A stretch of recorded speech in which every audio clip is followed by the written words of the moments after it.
اشرف الانبیاء والمرسلین وعلی آلہ واصحابہ اجمعین۔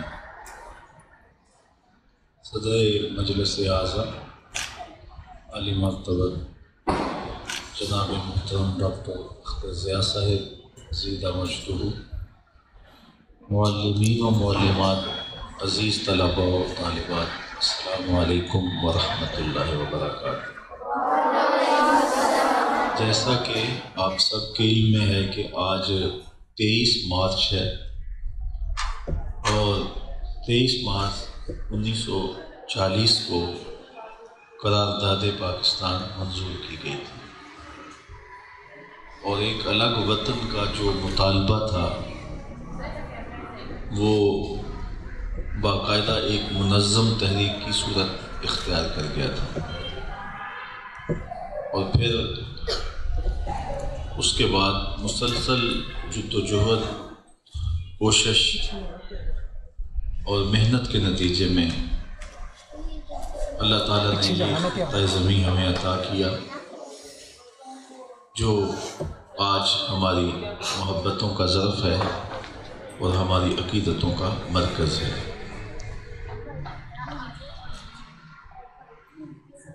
قومیں اپنے وطن سے، اپنی دھرتی سے، اپنی مٹی سے پیار کرتی ہیں۔ ہم بھی اس پاکستان سے بہت پیار کرتے ہیں، بے پناہ محبت کرتے ہیں۔ اس کے کھیتوں سے، کھلیانوں سے، شہروں سے، کوٹھوں سے، بستیوں سے، صحراؤں اور دریاؤں سے، اس وطن کے ذرے ذرے کو ہم اپنی آنکھوں کا سرما سمجھتے ہیں۔ اس کا سبب یہ ہے کہ یہ ایک نظریاتی ملک ہے۔ دنیا کے اوپر نظریے کی بنیاد پر معرض وجود میں آنے والا، نظریہ اسلام کی بنیاد پر معرض وجود میں آنے والا یہ دوسرا خطہ ہے۔ مدینہ المنورہ کی ریاست نظریاتی ریاست تھی جو نظریہ اسلام پر معرض وجود میں آئی، اور پاکستان بھی اسی نظریے کی بنیاد پر معرض وجود میں آیا۔ پاکستان کا نعرہ ہی یہی تھا۔ تحریک پاکستان میں جو بڑی گرمجوشی کے ساتھ گلیوں اور بازاروں میں گونجتا رہا، پاکستان کا مطلب کیا؟ لا الہ الا اللہ۔ اصغر سودائی ایک نوعمر لڑکا تھا، تو ایک ہندو نے اسے بڑے پرجوش انداز میں کہا کہ تم پاکستان کی رٹ لگائی ہے، پاکستان کا مطلب کیا؟ تو بے ساختہ اس کی زبان سے نکلا لا الہ الا اللہ۔ تو یہ پھر ایک نعرہ بن گیا۔ بر صغیر پاک و ہند میں ہندو بھی بستے تھے، سکھ بھی بستے تھے، عیسائیوں کی آبادیاں بھی تھیں، اور مسلمان بھی ایک خاصی تعداد میں موجود تھے۔ ہندوؤں کا خیال یہ تھا کہ انگریزوں کو یہاں سے فارغ کرنے کے بعد ہم مل جل کر کے حکومت کریں گے، اور یہ ان کے فائدے میں اس لیے تھا کہ کثرت ان کی تھی، عددی برتری کی وجہ سے وہ حاکم ہوتے اور مسلمان محکوم ہوتے۔ پہلے انگریزوں کے غلام تھے، پھر ہندوؤں کے غلام ہو جاتے ہیں۔ اس لیے ہمارے بزرگوں نے، ہمارے اسلاف نے اس بات کو سوچا اور کہا کہ ہم ان کے ساتھ نہیں چل سکتے، اور وہ نظریہ اسلام کہ قومیں وطن سے، زبان سے نہیں بنتی ہیں، قومیں مذہب سے بنتی ہیں۔ مذہب بنیاد ہے قومیت کے وجود کے لیے۔ بر صغیر پاک و ہند میں مختلف قومیں بستی ہیں اور اپنے اپنے مذہبی عقائد رکھتی ہیں، تو ہم ہندوستانی ہونے کے ناطے سے سارے ایک قوم ہیں۔ یہ کانگریس کا نظریہ تھا، لیکن مسلم لیگ کا نظریہ یہ تھا کہ ہم مسلم قوم اسلام کی بنیاد پر، دین کی بنیاد پر ہے۔ ہماری شناخت، ہماری پہچان دین ہے، اور قومیں دین کی وجہ سے، اعتقادات کی وجہ سے معرض وجود میں آتی ہیں۔ اس پر بہت زیادہ اس زمانے میں لہدے بھی ہوئی جب اس حوالے سے شعوری سفر طے ہو رہا تھا۔ بدقسمتی سے علماء کا ایک بہت بڑا طبقہ کانگریس کے ساتھ کھڑا ہو گیا، اور انہوں نے بھی یہ فتویٰ دیا کہ ملتیں اوطان سے بنتی ہیں، اور جب یہ بات بڑے زور سے برسر منبر کہی گئی تو اقبال علیہ رحمہ اس وقت بستر علالت پہ تھے، تو انہوں نے اس کا بھرپور جواب دیا۔ عجم ہنوز نہ دانت رموز دیں ورنہ، دیوبند حسین احمد نیچے بل عجبیس، سرود برسر منبر کے ملت از وطن است، چے بے خبر ز مقام محمد عربیس، بمصطفیٰ برساں خیش را کے دی ہم ماؤس، اگر بہو نہ رسیدی تمام بولابیز۔ اقبال نے کہا کہ یہ کتنی حیرت کی بات ہے کہ قرآن و حدیث پڑھنے والے بھی اس نقطے کو سمجھ نہیں پائے کہ قومیں وطن سے نہیں، قومیں دین سے بنتی ہیں، اور یہ سر منبر جو کہا گیا کہ ملتیں اوطان سے بنتی ہیں، یہ حضور کے دین سے ناواقفیت کی وجہ سے کہا گیا۔ اور پھر اقبال نے جو دلیل دی وہ یہ کہ اگر قومیں وطن سے بنتی ہوتی پھر ابو لہب سے کیا اختلاف تھا؟ اس کو کیوں کہا گیا لکم دینکم ولی دین؟ تو قومیں وطن سے نہیں بنتی، زبان سے نہیں بنتی، جغرافیے سے نہیں بنتی، قومیں دین سے بنتی ہیں۔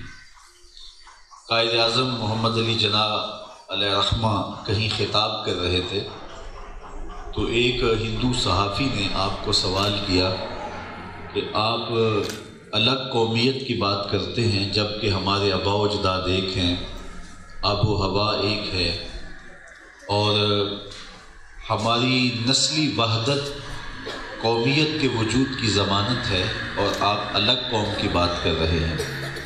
تو آپ نے فرمایا اس کو کہ مجھے پیاس لگی ہے، آپ پانی دیجئے۔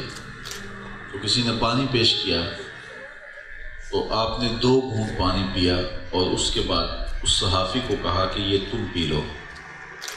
تو اس نے بے مروتی سے کہا کہ میں پیوں ایک مسلح کا جھوٹا؟ تو آپ نے اس کو رکھ دیا۔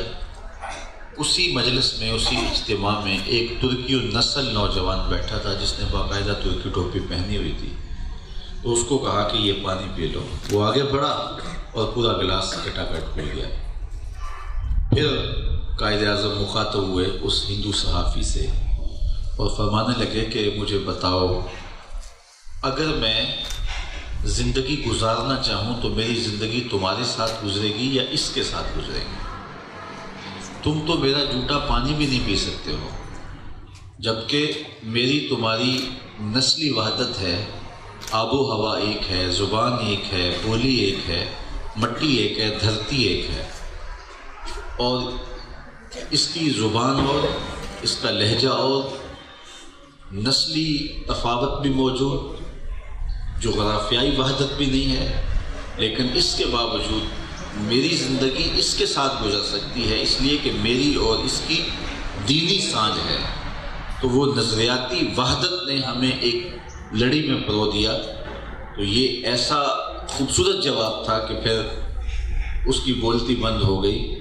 تو پاکستان اس نظریے کی بنیاد پر معرض وجود میں آیا تھا کہ ہم ایک الگ قوم ہیں اور وہ مسلم قوم ہیں، اور یہ اس وقت دنیا کے اوپر نظریہ اسلام پر قائم واحد ریاست ہے جو نظریہ اسلام پر معرض وجود میں آئی، اور اس لیے اس ملک کو، اس وطن کو ترقی کی راہوں پہ گامزن اسی وقت کیا جا سکتا ہے جب ہم نظریہ اسلام کے مطابق یہاں اپنی نسل نو کی تربیت کریں گے، اور اس کا نظم و نسق، اس کے قوانین، اس کے ضابطے انہی چیزوں کو پیش نظر رکھ کر کے منظم کریں گے۔ بدقسمتی یہ ہے کہ منزل انہیں ملی جو شریک سفر نہ تھے، اور انہوں نے اس نظریے کا قتل عام کیا، اور آج یہ بات کہی جاتی ہے کہ قائد اعظم سیکولر تھے اور وہ نظریہ اسلام کی بنیاد پر اس ملک کو حاصل کرنے نہیں نکلے تھے، جبکہ یہ کوئی بات پوشیدہ نہیں ہے۔ قائد اعظم علیہ رحمہ کے خطبات آج بھی موجود ہیں، جو آپ بھی پڑھتے ہیں کہ انہوں نے کہا تھا کہ ہم ایک ایسی تجربہ کا حاصل کرنا چاہتے ہیں جہاں اسلام کے اصولوں کو آزمایا جائے، اور اسی بنیاد پر انہوں نے یہ وطن حاصل کیا تھا۔ علامہ اقبال نے باقاعدہ مقدمہ لڑا تھا جب کانگریس کے لوگوں نے متحدہ قومیت کی بات کی تھی، اور کچھ علماء جا کے ان کی گود میں بیٹھ گئے تھے اور انہوں نے یہ فتوے دیے تھے کہ ملتیں اوطان سے بنتی ہیں، تو اقبال نے جو ہے وہ اس کی پوری تبلیغ کی تھی اپنے اشعار کے اندر کہ ملتیں اوطان سے نہیں بنتی بلکہ ملتیں جو ہیں وہ ادیان سے بنتی ہیں۔ اس دور میں اور ہے، جام اور ہے، جم اور، تہذیب کے آذر نے ترشوائے صنم اور، ان تازہ خداؤں میں بڑا سب سے وطن ہے، جو پیرہن اس کا وہ مذہب کا کفن ہے، بازو تیرا توحید کی قوت سے قوی ہے، اسلام تیرا دیس ہے، تو مصطفی بھی ہے۔ تو ہماری قومیت اسلام ہے، اور جب تک ہماری روحوں میں یہ چیز جذب نہیں ہو جاتی ہم پاکستان کی خدمت ہی نہیں کر سکتے۔ تو نظریہ پاکستان پر اس وقت بے شمار حملے ہو رہے ہیں، اور نادیدہ قوتیں چاہتی ہیں کہ پاکستان کے نظریے کو ڈبو دیا جائے۔ جب قوموں کے نظریے مر جاتے ہیں تو قومیں اپنا وجود اور تشخص قائم نہیں رکھ پاتی۔ اس لیے ہمیں اس امر کی ضرورت ہے کہ اپنی نسل نو کو، نو نہالان امت کے ذہنوں کے اندر اس بات کو راسخ کیا جائے۔ اس وقت میڈیا کے اوپر بھی بدبختی سے وہ لوگ بیٹھے ہیں جو نادیدہ ہاتھوں کے کھلونے ہیں، اور ایوان اقتدار کے اندر بھی ایسے لوگوں کی کثرت پائی جاتی ہے۔ تو غنیمت ہیں اس دور میں ایسے لوگ جو فکری تربیت قوم کی کر رہے ہیں۔ آپ بچے خوش نصیب ہو اس اعتبار سے بھی کہ آپ کو ایک ایسا سکول اور ایسی دانشگاہ اور ایسا گہوارہ تربیت میسر آیا ہے جس میں آپ کی علمی تربیت کے ساتھ ساتھ آپ کی فکری تربیت پر بھی زور دیا جاتا ہے، اور یہی تربیت آپ کو ایک اچھا سال پاکستانی بنائے گی اور ایک اچھا سال مسلمان بنائے گی۔ اللہ آپ کو اپنی رحمتوں کے سائے میں رکھے، اور آپ کو اپنی پناہ میں، اپنی امان میں، اپنی حفاظتوں کے حصار میں رکھے۔ علم و عمل کی گزرگاہوں پہ اپنے سفر کو جاری رکھیے گا۔ آج دن رات آپ محنت کریں گے، شعار بنا لیں گے محنت کو، تو مستقبل کا اثاثہ آپ ہی ہے۔ آپ نے ہی کل باغ ڈور سنبھالنی ہے، اس لیے آج اپنی تمام تر صلاحیتیں تعلیم و تعلم کی جانب وقف کیجیے گا۔ آپ کے نام سعادت صدیقی کا ایک شعر کرتا ہوں کہ آج تو ہیں یہ جسم آلودہ گرد سفر، آج تو ہیں یہ جسم آلودہ گرد سفر، کل انہی جسموں پہ منزل پھول بھی برسائے گی۔ وآخر دعوانا ان الحمدللہ رب العالمین۔ اللہ تیری بارگاہ میں ان بچوں کی نو نہالان امت کی آمین کے ساتھ دعا ہے، میرے وطن کی خیر فرما۔ اے اللہ اس وطن کو امن کا گہوارہ بنانا، نادیدہ ہاتھوں کے کھیل سے اس وطن کو محفوظ فرمانا، اس وطن کو اپنی پناہ میں، امان میں، حفاظتوں کے حصار میں رکھنا، اپنا خاص کرم فضل اس وطن کے چپے چپے پہ شامل حال فرمانا، اس وطن کی نظریاتی اور جغرافیائی سرحدوں کی حفاظت فرمانا۔ اے اللہ تو کریم ہے، اس وطن کو صالح قیادت نصیب فرمانا، اپنا خاص کرم فضل اس وطن کا مقصوم کرنا، اس ادارے کو اپنی پناہ میں، امان میں، حفاظت میں رکھنا اور اس کو ترقی کی مزید منازل نصیب فرمانا۔ بچوں کو، طلباء و طالبات کو، معلمین و معلمات کو، سربراہ ادارہ کو جزائے خیر عطا فرمانا اور ان کو ہر طرح کی عزتیں اور سرخرویاں نصیب کرنا۔ صلی اللہ تعالی علیہ